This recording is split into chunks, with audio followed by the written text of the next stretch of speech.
just wanted to, and it is absolutely my pleasure to introduce to you today my boss, and that is Superintendent Dustin Williams.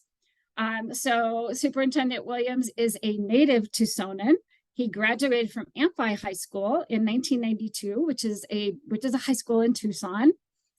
He has worked with youth in our community for more than 20 years. Always interested in education, he earned both his Bachelor of Education degree from the University of Arizona and a Master of Educational Leadership degree from Northern Arizona University, or NAU. He began his work in youth coaching. He was an elementary school teacher for 7 years, followed by pursuing school leadership, where he served as the assistant principal of a local preparatory high school. His passion for education and his desire to improve Arizona's K-12 education system led him to run for public office. We need more of those. He was elected as the Pima County School Superintendent in November 2016. He was reelected again in 2020, and he's running again in 2024. So it is absolutely my honor, my pleasure, my privilege to introduce Superintendent Dustin Williams.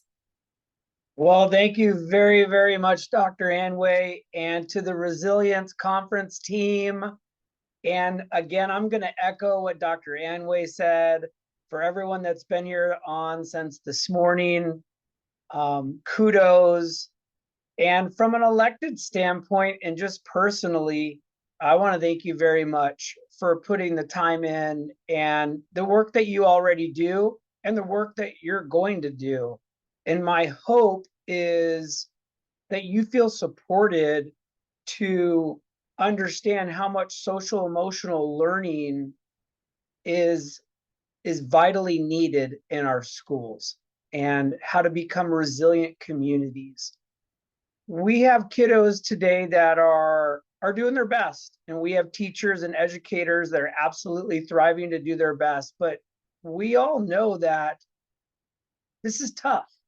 This is tough stuff that's out there, and as technology evolves, I believe trauma evolves even more with that. There's a lot of parts to those two entities, and the connections that we have with our colleagues and our community members are incredibly important. And the reason it's important is because there's a child that's in need right now as we speak. And that child's in need of something. And how do we find what that something is? I was thinking a lot about trauma over the weekend and a lot about social emotional learning and resilience. And I was thinking that social emotional learning, well, everybody has it, right? And it's a quality. And when we're in that good zone, or you know somebody that's really in that good zone and they've got that confident ability and they're really thriving, they're infectious and people gravitate to them. But there's reasons why people kind of get in those zones, or why students get in kind of that positive side. And there's a lot of factors. There's good professionals in their lives like you. Every one of you are an amazing professional, and you have the goal and the backbone to do what you're doing today, which is practice your craft. And that's the first step that it always takes. It takes stepping outside our comfort zone and then working just a little bit harder than the other professional. Not that they don't have the time or the desire, but you're here. And that's what's the important part. The other part is there's a lot of bravery and courageousness to say that we need help. And to take on those steps of learning is an incredible attribute. And some people have crafted that, and they can share those moments, and they can share those qualities and strategies to get through our life of what trauma is, or how to identify it, or how to implement a strategy or help someone. Then we have the other side of the spectrum where I believe people have challenges and it's hard for them to come out. and to ask for that help. And sometimes those are the silent ones. And a lot of times, unfortunately, they're missed in our communities and in our classrooms. So the first step is to have amazing leaders like yourself on the forefront of really trying to come in front of these kids and in front of our peers, our educators, and saying, what does it mean? What are these steps? I think something that Angie said right away that I just picked up on, I wrote it down. She said, heart happy, 2 words, right? Two words, very easy to say, right? We can say heart happy, very easy, but to actually have it actionable in our lives and walk it and mean it inside, that takes so much from an individual standpoint to kind of find what and identify what makes you happy. So kudos to Miss Angie for putting those words just right away, because I think that really does sum up a lot of what trauma is and what social emotional learning is. These aren't boogeyman words, and we don't need to be scared to talk about feelings. Matter of fact, we need to be embracing. And so I am really, really proud to take the first step at this office here in Pima County and as an elected leader in my own profession, and to stay out. I want to have those conversations. I want to have them because I want to learn. I want to learn how to help more students and more people. I'm open to the idea of being vulnerable. I have my own challenges and my own social emotional learning and my own trauma that it's been in my life. And I don't want to be silent about it. I want to be able to share my ideas. I want to be able to influence and advocate for something that I know is deeply, deeply important. And I do know for a fact, with the right partners and the right education about these ideas, that positive change can definitely happen. So again, I am just thankful for what you are all already doing. You're already taking these steps. I've learned a lot in just the short time that I've had the brilliant honor to hire Dr. Anway from my chief deputy somewhere out there, Miss Bryce, and I know she's out in there somewhere.